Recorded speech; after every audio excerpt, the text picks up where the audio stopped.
Assalamualaikum warahmatullahi wabarakatuh. Bismillahirrahmanirrahim. Alhamdulillahilladzi khalaqal insana fi ahsani taqwim.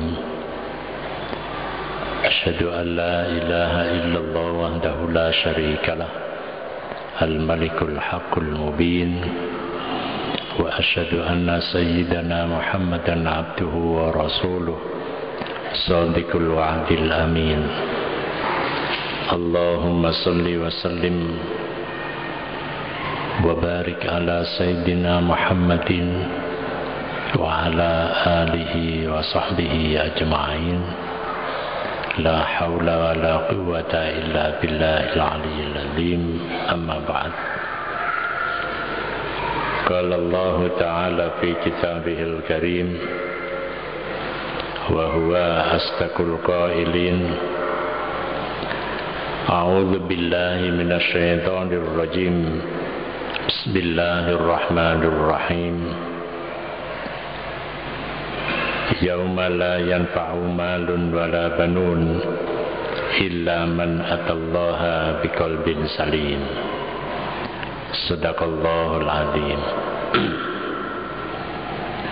Para jamaah yang dimuliakan oleh Allah, marilah kita awali pengajian kita malam hari ini dengan bersama-sama membaca Ummul Quran agar ilmu yang kita kaji menjadi ilmu yang manfaat, rizki yang telah kita terima menjadi rizki yang barokah, anak cucu kita menjadi soleh dan solihah, dan apabila besok kita dipanggil oleh Allah, kita mendapatkan husnul khotimah. Ala hadhihi niyah wa ala kulli niyatin salihah. Al-Fatihah. Masyaallah.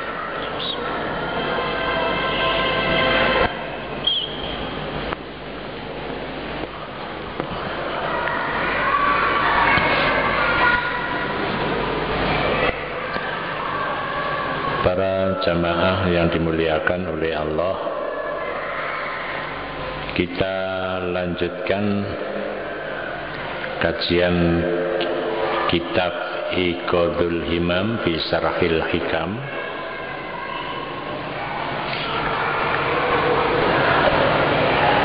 Sekarang kita membicarakan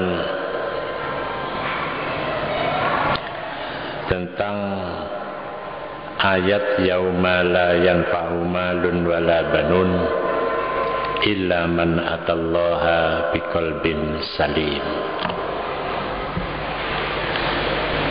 Yauma la yanfa'u malun wala banun, hari yang harta dan anak-anak sudah tidak ada manfaatnya, melainkan bagi orang-orang yang telah datang kepada Allah biqalbin salim, dengan hati yang selamat, ya.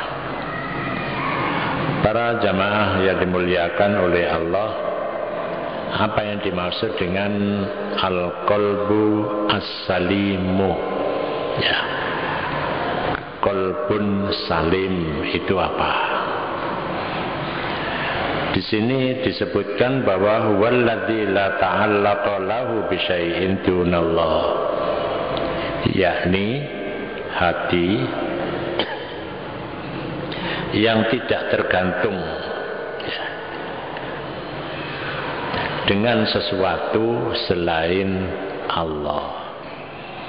Jadi qalbun, hati salim yang selamat, bisa diartikan salim itu sehat, bisa diartikan salim itu selamat dari godaan yang ada pada diri manusia dan di luar manusia, kecuali hanya tertumpu kepada Allah. Itu. Para jamaah yang dimuliakan oleh Allah, di dalam kajian tasawuf penekanan menjadikan hati kita menjadi hati yang salim, yang selamat, itu merupakan satu kajian yang paling penting. Jadi menjadikan hati kita itu salim, sehat, ya, itu menjadi tumpuan bagi kajian tasawuf, ya. Mengapa disebutkan begitu? Karena qalbun itu secara lugawi itu kan dari kata yang punya makna, punya arti bolak-balik. Jadi hati seseorang itu tidak bisa stabil. Nah, karena namanya aja qalbun, gitu. Karena namanya qalbun artinya bolak-balik. Sekarang merah, besok menjadi hijau. Besok hijau, lusa sudah menjadi kuning. Lusa lagi sudah menjadi putih. Itulah hati. Kecuali hati yang salim, ya. Jadi hati yang salim itu hati yang sudah bisa istiqomah. Jadi hati yang bisa langgeng di dalam menghadapi sesuatu karena dia sudah punya prinsip, ya, punya prinsip, terutama prinsip keagamaan, prinsip-prinsip agama. Nah, dengan begitu, kalau dulu pernah saya terangkan, akal yang sehat itu muncul dari badan yang sehat. Sedangkan badan yang sehat itu akan muncul dari hati yang sehat. Berarti kalau begitu, kesehatan tubuh fisik kita itu juga bisa tergantung dengan kesehatan hati kita. Coba contoh yang sederhana saja. Kalau orang itu fisiknya sudah tidak sehat, sholat itu pikirannya itu sudah kacau. Makanya bagaimana menjadikan hati kita ini menjadi sehat, maka fisik kita juga harus kita jadikan sehat. Dan sekaligus nanti akan muncul pikiran-pikiran yang sehat, gitu. Jadi kalau begitu, nggarap hati adalah pertama kali. Makanya kalau pendidikan itu kan bagaimana pendidikan yang mengarah kepada perbaikan hati. Jadi pendidikan yang berbasis tasawuf itu adalah pendidikan bagaimana mencerdaskan hati itu terlebih dahulu. Karena di dalam Al-Quran kan disebutkan A'udzubillahi minasyaitonirrajim, Bismillahirrahmanirrahim, Inna fi khalqis samawati wal ardi wa ikhtilafil laili wan nahar la ayatil liulil albab. Jadi penciptaan langit dan bumi itu akan bisa dipahami bagi orang-orang yang disebut dengan yang memiliki prinsip atau disebut dengan ulul albab. Siapakah ulul albab itu? Alladzina yadhkurunallaha qiyaman wa qu'udan wa ala junubihim wa yatafakkaruna fi khalqis samawati wal ardi rabbana ma khalaqta hadza batila. Jadi seorang yang bisa dikatakan qalbun salim itu dalam ayat ini ya alladzina yadhkurunallaha qiyaman wa qu'udan wa ala junubihim. Mereka selalu berzikir kepada Allah dalam keadaan berdiri, duduk dan berbaring, ya. Jadi dalam keadaan apapun dia selalu berzikir. Karena itulah di dalam Islam pendidikan pertama adalah pendidikan zikir. supaya mereka zikir itu dalam rangka mencerdaskan hati. Supaya hati itu cerdas, maka diperlukan zikir yang sebanyak-banyaknya. Tanpa zikir tidak mungkin. Nah, barulah bagaimana mencerdaskan pikiran. Wa yatafakkaruna fi khalqis samawati wal ard. Mereka diajak untuk berpikir tentang penciptaan langit dan bumi, sampai dia bisa mengatakan Rabbana ma khalaqta hadza batila. Wahai Tuhanku, ma khalaqta hadza batila. Engkau tidak menciptakan ini dengan sia-sia. Artinya semua yang diciptakan oleh Allah itu ada maksudnya, ada tujuannya gitu. Tidak ono penciptaan yang tidak ada tujuan, semua ada tujuan. Nah, dengan begitu maka kalau dulu orang berpikir bahwa ada sesuatu yang diciptakan yang tidak ada tujuan. Contoh yang sederhana saja, kalau seseorang itu melihat nyamuk, walaupun nyamuk itu kelihatannya menjengkelkan, tapi ada manfaatnya dengan penciptaan nyamuk itu. Ternyata bisa membuka lapangan kerja karena barokah nyamuk. Apa lapangan kerjanya? Ya, pabrik pembuat obat nyamuk. Di situ ada pekerja. Kemudian setelah produksi ada yang bagian pemasaran. Setelah pemasaran sampailah ke toko yang terakhir. Berarti nyamuk itu barokahnya bisa membuka lapangan kerja. Itu nyamuk, walaupun kita mengatakan nyamuk ini menjengkelkan, semproti bolak-balik, pancet ya, memang kalau dilihat dari sudut itu ya, seperti menjengkelkan. Tapi kalau kita coba berpikir secara jernih, ternyata nyamuk itu ada manfaatnya. Jadi bisa membuka lapangan kerja itu. Jadi mulai dari hulu sampai hilir, dari pabrik sampai orang yang jual di kampung, itu ya dapat rezeki karena nyamuk gitu. Nah, ini contoh yang kecil saja. Berarti kalau begitu ya tidak ada sesuatu yang tidak ada tujuan. Bahkan ya maaf, dulu di Malang ini ada rencana WC rumah tangga itu dikumpulkan jadi satu ya. Kalau selama ini kan jumbleng rumah satu persatu, itu tidak, dikumpulkan jadi satu. Nanti kalau sudah penuh disedot, kemudian dicampur dengan bahan kimia tertentu, kemudian dibentuk dalam wujud lempengan. Setelah itu dibawa ke Jepang, diproses di sana, nanti dikembalikan lagi kepada kita, itu dalam bentuk yang lain gitu. Kalau dulu kan kita berpikirnya itu sesuatu yang tidak berguna. Begitu kita buang, jangan kita lupa. Kita jangan terus ingat dengan yang kita buang itu. Tapi sekarang nggak bisa. Kalau orang sudah mulai berpikir, orang melihat bahwa kotoran saja ada manfaatnya, apalagi yang bukan kotoran. Itu kan karena kecerdasan berpikir seseorang yang dibarengi dengan kecerdasan hati. Tidak melakukan penilaian yang negatif. Makanya kalau ada orang itu suka ngerasani orang lain, itu berarti hatinya tidak cerdas itu.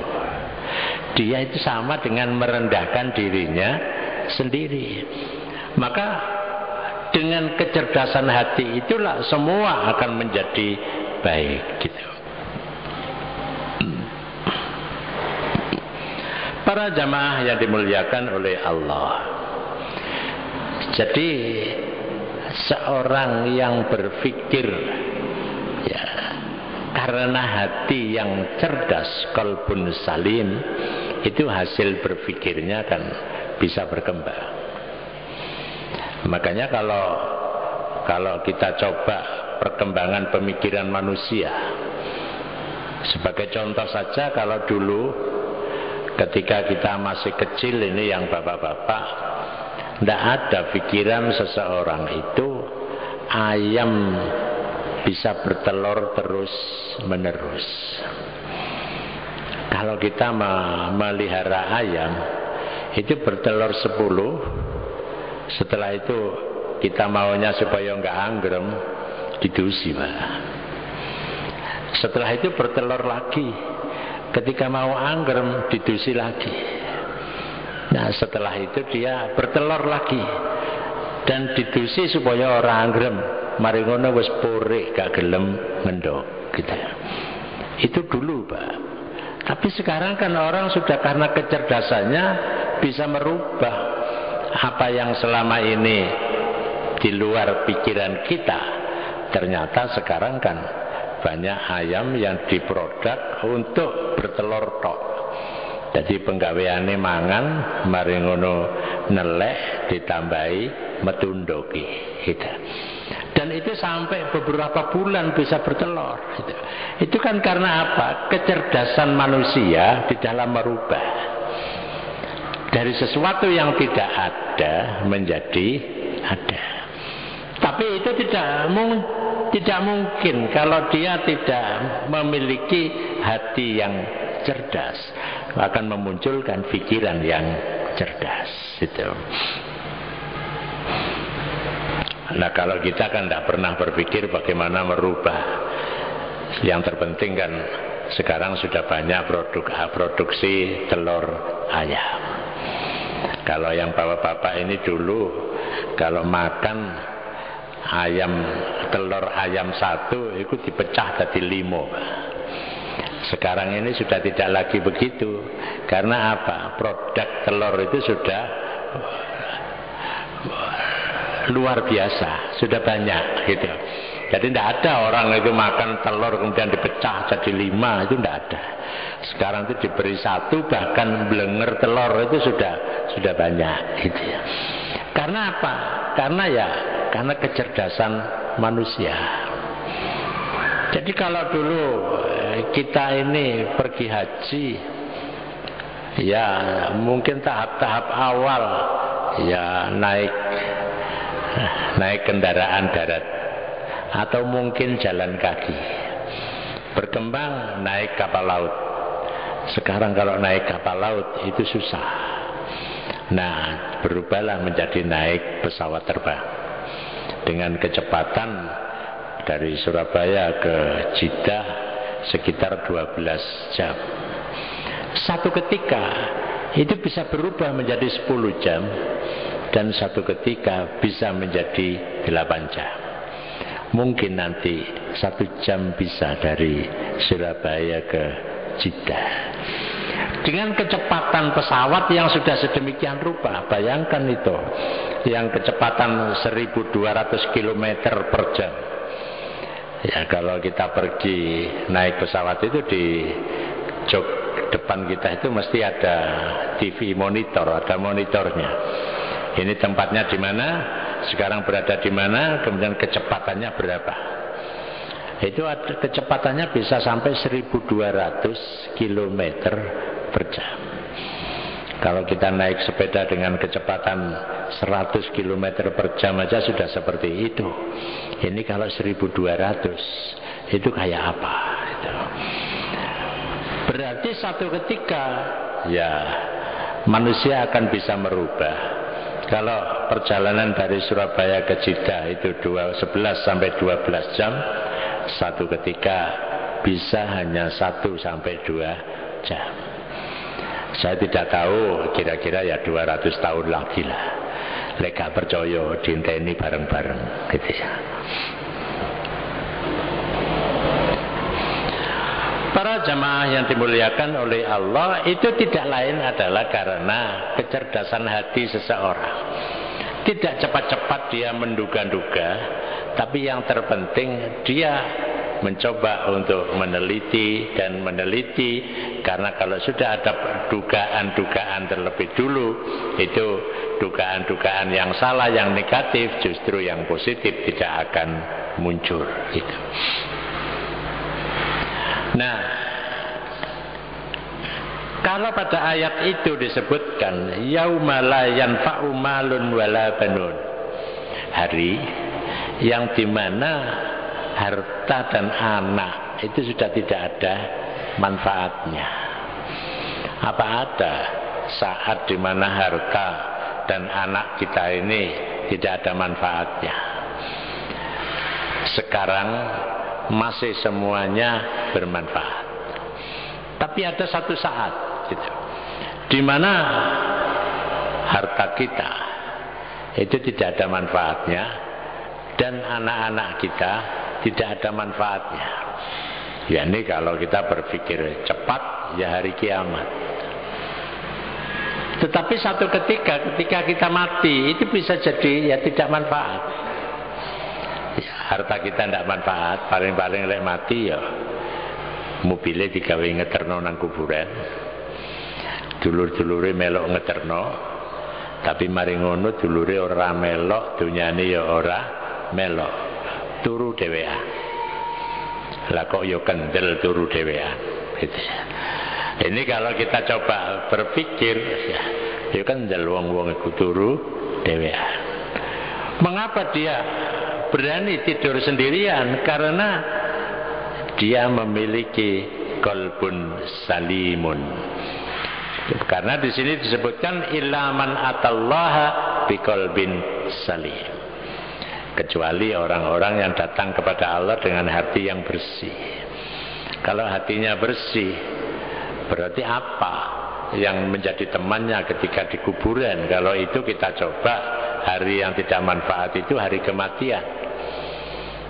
Ya, karena dia telah membersihkan hatinya dan memanfaatkan apa yang dimiliki itu untuk kebaikan. Ya itulah yang menjadi teman kita, yang menerangi kuburan kita, yaitu jadi amal kebaikan kita. Maka di dalam ayat lain disebutkan walaqad ji'tumuna furada kama khalaqnakum awwala marrah. Mereka semua benar-benar datang kepadaku furoda, sendiri-sendiri, dewean itu. Kama khalaqnakum awwala marrah, sebagaimana aku ciptakan permulaan. Kita berada di kandungan ibu kita kan sendirian. Besok kita masuk ke perut bumi. Ya kalau di perut ibu juga sendirian, di perut bumi juga akan sendirian.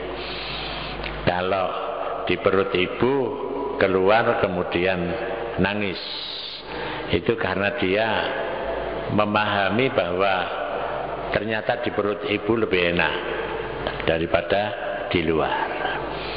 Tapi ketika dia mati, banyak orang menangis, padahal dia memahami di kuburan itu lebih enak gitu.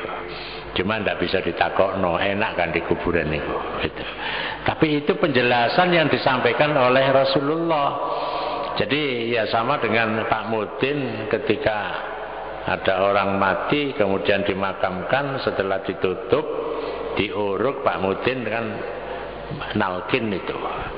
Kata yang dengar Pak Mudin apa ya krungu iku gitu ya. Jare Pak Mudin karo nalkin, sing iso ngrungokno dudu awakmu. Iku Gusti Allah sing iso ngrungokno gitu ya. Jadi itu semua Allah gitu. Nah, itu adalah gambaran bahwa seseorang kalau dia itu hatinya bersih, maka dia akan masuk pada saat tidak berlaku lagi, tidak bermanfaat lagi harta dan anak-anak. Maka pada saat itulah dia akan berteman dengan amalnya. Dia akan berteman dengan amalnya, karena hatinya yang bersih itulah menjadikan dia akan banyak beramal yang manfaat gitu.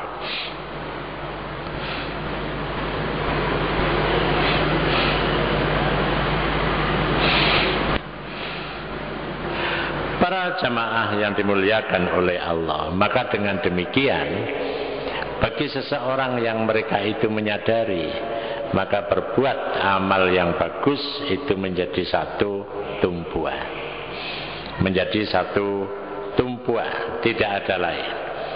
Maka kalau kemarin itu di radio saya terangkan bahwa seorang yang bertasawuf itu adalah seorang yang berjalan, yang lahir lahir dalam keadaan bersih, kemudian dia berkembang menjadi kotor, maka diharapkan dengan bertasawuf dia menjadi bersih juga. Itu dalam definisinya Abu Yazid Al-Bistami, at-tasawwufu wa tahalli bil akhlaqil hasanah wa takhalli anil akhlaqis sayyi'ah wa tajalli ila rabbil bariyah.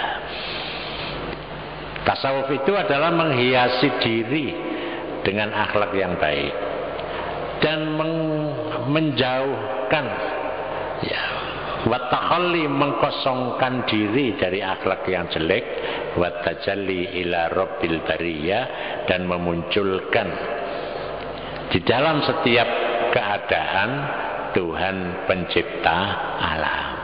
Jadi memunculkan Tuhan. Maka para ulama itu biasanya menyingkat definisi ini dengan al-ha wal kha wal jim, at-tahalli, takhalli, wa tajalli. At-tahalli itu artinya, ha itu artinya orang yang baru lahir, anak manusia yang baru lahir itu dalam keadaan suci dan bersih. Kullu mauludin yuladu alal fitrah.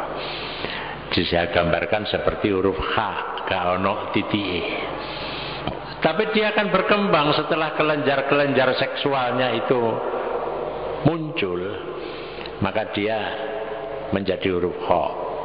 Titiknya itu di atas. Gitu. Jadi artinya hiasan di dirinya itu ya dosa-dosa itu. Gitu. Diharapkan dengan bertasawuf dia menjadikan dirinya sebagai huruf jim. Ya, huruf jim itu titiknya ada di bawah. Jadi tidak lagi mikul dosa, tapi kalau dia berdosa itu bukan direncanakan tapi kesandung gitu. Dan karena manusia kan tidak mungkin dia tidak berdosa.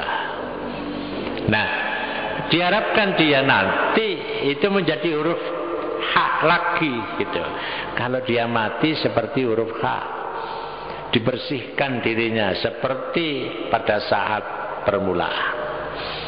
Nah, ketika berada di akhir, kalau ternyata tidak bersih, ya temannya inilah yang gotong royong untuk memintakan ampun kepada Allah, tahlilan, maca surat Yasin, gitu ya. Itu kan dalam rangka gotong royong njalukno sepuro kancane nang Gusti Allah, itu gotong royong, gitu ya. Jadi kalau begitu tahlilan itu penting, gotong royong dalam rangka membantu teman agar diampuni oleh Allah itu. Jadi jangan sampai kita ini seperti yang banyak dipermasalahkan. Kita ini kan sudah perintah agama itu kan, ya ayyuhalladzina amanu dzkurullaha dzikran katsira. Ya sudah, berzikirlah kepada Allah dengan zikir yang banyak, titik. Tidak usah diperdebatkan gitu. Wong iku kok senengane zikir, penggaweane opo gitu ya. Itu kan sama dengan guyonannya si Haji Komar ketika di televisi itu. Ketika ditanya apa bedanya pelawak dengan anggota DPR, ya dia jawabnya begini. Dulu waktu saya jadi pelawak, ketika mau berangkat ditanya oleh ibu-ibu di kampung, Pak Komar mau kemana? Mau syuting. Besok ditanya lagi, mau kemana Pak Komar? Mau syuting. Kemudian ditanya lagi, mau kemana? Mau syuting. Katanya, kata ibu-ibu, pekerjaannya apa kok selalu syuting? Kan gitu. Nah sekarang ketika anggota DPR juga begitu, ditanya, kemana Pak Komar? Mau rapat. Besok ditanya lagi, jawabannya mau rapat. Besok ditanya lagi, jawabannya mau rapat. Pekerjaannya apa Pak Komar ini kok rapat terus gitu ya. Itu kan sama dengan orang ya, ketika dia melakukan ibadah kok bolak-balik nang masjid sembahyang tok, kapan lek nyambut gawe gitu. Ya itu kan orang yang salah tompo gitu ya, salah tompo. Itu kan sama dicontohkan di dalam kitab ini. Luqman Al-Hakim itu ingin mendidik, memberi pelajaran kepada anaknya. Dia ajak anaknya itu jalan-jalan sambil membawa keledai. Ya setelah di dekat pasar, orang-orang sama bertanya-tanya. Coba Luqman Al-Hakim dengan anaknya itu lucu dia. Kenapa dia membawa keledai tapi tidak dinaiki? Ya, jadi keledai dibawa tidak dinaiki itu dinilai oleh orang baca. Akhirnya diputuskan yang naik itu anaknya. Sudah kamu aja yang naik sekarang. Ya, akhirnya anaknya yang naik. Ketika anaknya naik dituntun sama bapaknya, ada orang bicara lagi. Iku anak gak duwe tata krama. Kok ya bapake dikongkon nuntun dhek numpak keledai. Akhirnya ganti. Sudah kalau begitu yang naik saya saja. Bapaknya yang naik. Anaknya yang nuntun. Datang lagi orang memberikan penilaian. Iki bapak gak usah kenang anak. Ya. Akhirnya diputuskan kedua-duanya naik. Ya, kedua-duanya naik. Jadi Luqman sama anaknya naik.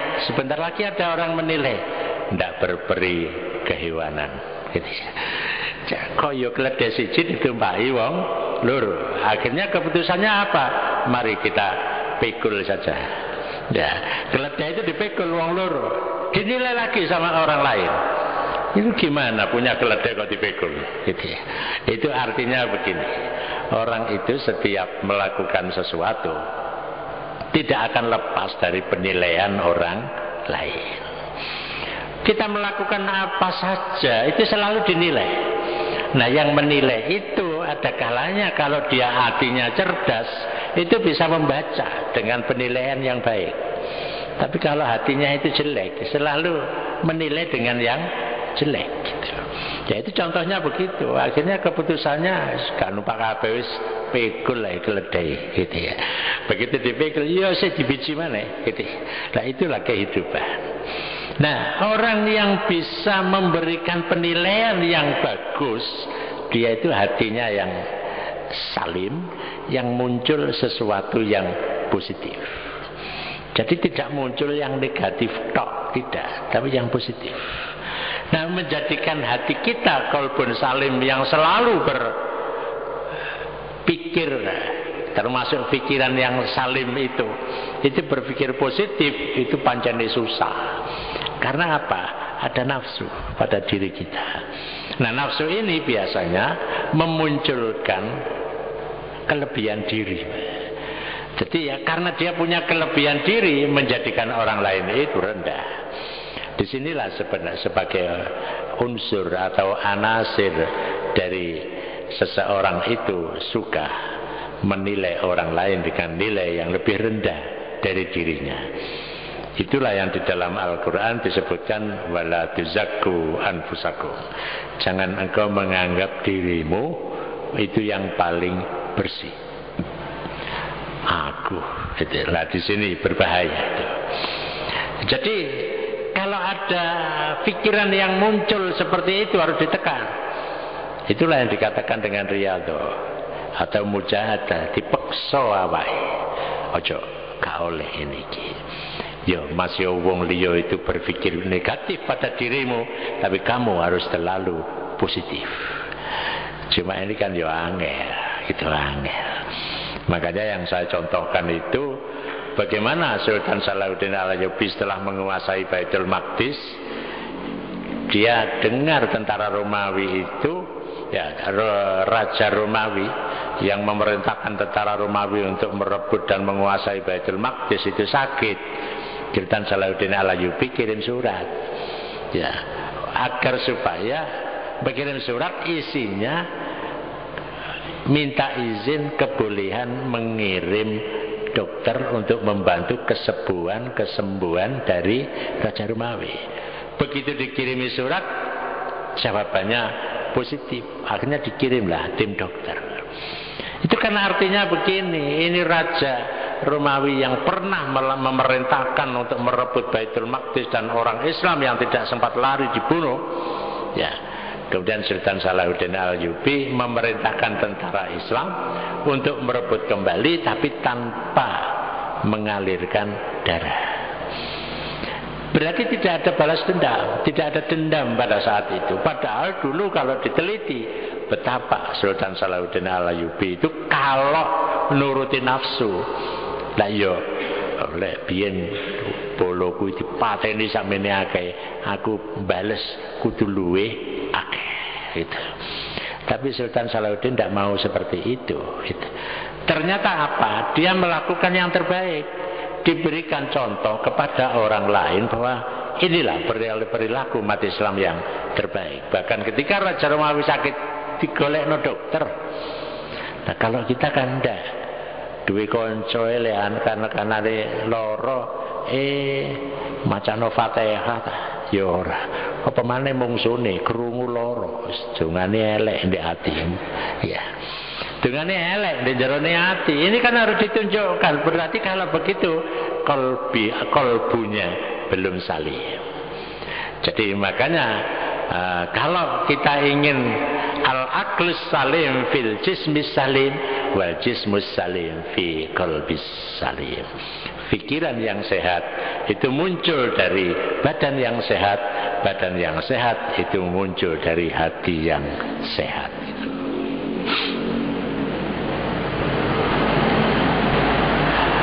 Jamaah yang dimuliakan oleh Allah. Oleh karena itulah pada kaitannya dengan masalah ini, karena tidak semua orang bisa berada pada tingkat ini, maka orang itu bisa dibagi dalam 3 bagian. Jadi kelompok orang awam. Kelompok orang awam itu ya, kalau kita ini disakiti orang, itu biasanya kita berusaha untuk membalas menyakiti orang itu orang awam. Tapi kalau orang khawas dia tidak. Kalau ada orang menyakitkan hati kita, ya kita ya tidak kemudian seperti yang pertama, tapi kita sudah mulai kita nampakkan walaupun kita melalui pemaksaan pada diri. Gak oleh ngono iku. Kudu ngene lho. Jadi kudu ngene. Ini karena dia memaksakan mulai melalui mujahadah. Nah, untuk tingkatan yang ketiga yang khawasul khawas itu ya seperti Sultan Salahuddin itu. Musuhnya yang begitu dulu merugikan Islam, dia tidak balas dendam. Bahkan ketika dia sakit, dia kirim tim dokter untuk membantu menyembuhkan musuhnya. Nah, berarti kan ada 2 tingkatan. Itu kan sama dengan begini. Kalau kita memahami ayat wa idza quyitum bi tahiyatin fahayyu bi ahsana minha aw rudduha. Kalau engkau diberi, kalau itu dicontohkan salam, diberi salam, assalamualaikum, maka jawab kita haruslah waalaikumsalam warahmatullah. Ada tambahan. Kemudian kalau dia memberikan salam dengan assalamualaikum warahmatullah, jawabannya harus ditambahi waalaikumsalam warahmatullah wabarakatuh. Kalau dia memberikan salam kepada kita lengkap, ya karena tidak ada tambahan, ya sama. Nah, gitu. Jangan dibalik. Ketika kita menerima salam assalamualaikum warahmatullahi wabarakatuh, jawabannya waalaikumsalam. Kurang loro, gitu. Jadi kurang loro. Gitu. Ini kan contoh dalam kehidupan juga begitu. Kalau kita diberi sedikit, kita usahakan kita memberi yang lebih, kita balas dengan yang lebih. Kalau kita lihat kok begitu, ya kita beri yang lebih. Ketika kita diberi kok sangat banyak, kita tidak mampu, ya kita usahakan untuk ya sama seperti itu, jangan dibalik. Itu podo-podo api gitu. Lah lek ana wong sing elek nang kita, terus ya apa gitu. Iki podo apike lho, jawabane ora iso podo. Lah mendae wong sing elek. Lah inilah pertanyaan yang mesti muncul pada diri kita. Bisakah kita gitu, bisakah kita terhadap orang yang menyakitkan hati kita, kita bisa tetap berbuat baik pada dia? Wah, itu tambah angel, Pak. Itu wong sing padha apike angel, apa maneh ana sing elek. Wah, itu tambah angel. Kalau bisa, itulah yang dikatakan luar biasa. Jadi ajaran Islam itu yang mengatakan di dalam hadisnya, innama bu'istu liutammima makarimal akhlaq. Kami diutus hanyalah untuk menyempurnakan akhlak yang mulia. Jadi akhlak yang mulia itu disempurnakan, gitu. Bukan akhlak yang mulia saja, tapi yang mulia itu disempurnakan. Berarti kan terhadap orang yang baik kita beri lebih, kalau pada orang yang jelek ya kita beri lebih, bukan lebih jelek, tapi kita harus bisa memberikan yang terbaik buat dia. Bahkan kalau di dalam Al-Quran itu bisa lebih lagi, wa yuthiruna ala anfusihim walau kana bihim khosasa. Mereka mengutamakan orang lain walaupun dirinya sendiri dalam keadaan sulit gitu. Jadi saya sering contohkan itu begini. Pagi-pagi ada seorang ibu ketemu dengan ibu yang lain. Gimana kabarnya, Bu? Ya, alhamdulillah. Terus mau kemana, Bu? Saya mau belanja. Cuma hari ini saya tidak punya uang. Kata temannya, niki belanja kula suka akan jenengan. Kira-kira ono apa ora? Itu ya. Wis kula mboten belanja, tapi jenengan sing belanja. Kira-kira di Malang iki ono apa ora gitu. Yang ada ya wong aku ya repote ora lumrah kok kate bantu awakmu. Ini pertanyaannya gitu. Jadi kalau begitu memberikan yang terbaik itu tidak mudah. Gitu. Menjadi yang terbaik itu tidak mudah. Nah, dari sinilah maka kalau umat Islam itu bisa seperti itu sesuatu yang luar biasa. Cuma ya kira-kira sakutha Malang ya ana siji kuwi sapi. Gak usah akeh, penduduke 800.000, ana siji iku wis sapi gitu. Lelek ana kabeh, oh luar biasa gitu. Nah, para jamaah yang dimuliakan oleh Allah, makanya bagaimanapun kita mesti mengkoreksi. Jadi makanya kalau dalam kitab Nashihul Ibad itu kita ini diperintahkan satu, kalau bisa kita ini mengkoreksi diri kita, menilai diri kita. Jangan suka menilai orang lain, tapi kan susah itu menilai diri. Padahal yang banyak orang itu soal eleke wong ngerti, tapi eleke dhewe ora ngerti, utawa etok-etok gak ngerti gitu. Padahal elek gitu. Jadi kalau kita ini mau mengkoreksi setiap hari, kita akan menjadi baik. Kalau kita tidak mampu, maka kita mencari teman yang kira-kira bisa mengkoreksi kita. Ini tambah abot, Pak.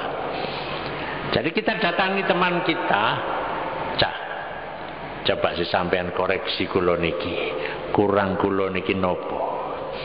Terutama yang berkaitan dengan perilaku kelakuan kula niki napa sing kurang.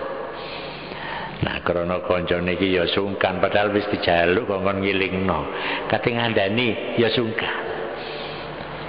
Nah, kalau tidak bisa begitu, kita datang saja ke majelis-majelis taklim yang dimana majelis taklim itu dalam rangka mendidik hati kita, supaya hati kita menjadi qalbun salim. Makanya masuk ke majelis-majelis zikir, majelis nasihat itu diperlukan. Perlunya apa? Dalam rangka memperbaiki diri kita.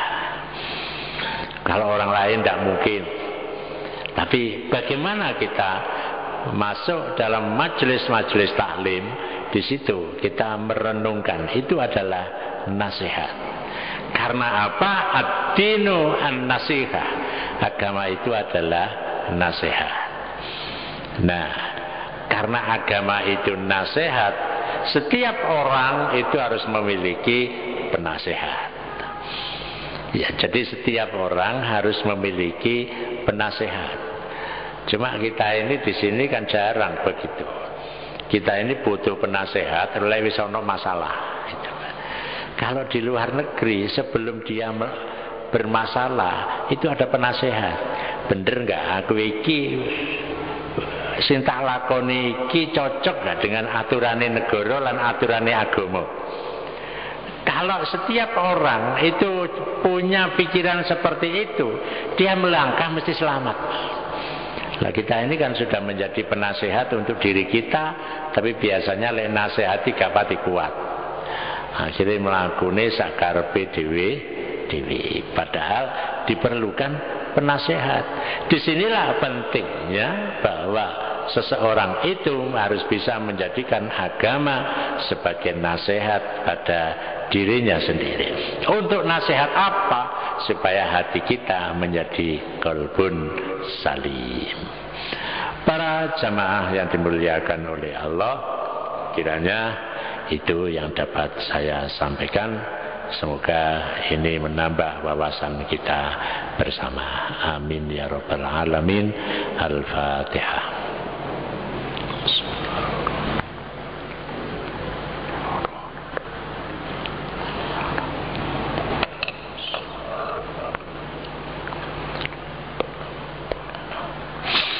Bismillahirrahmanirrahim.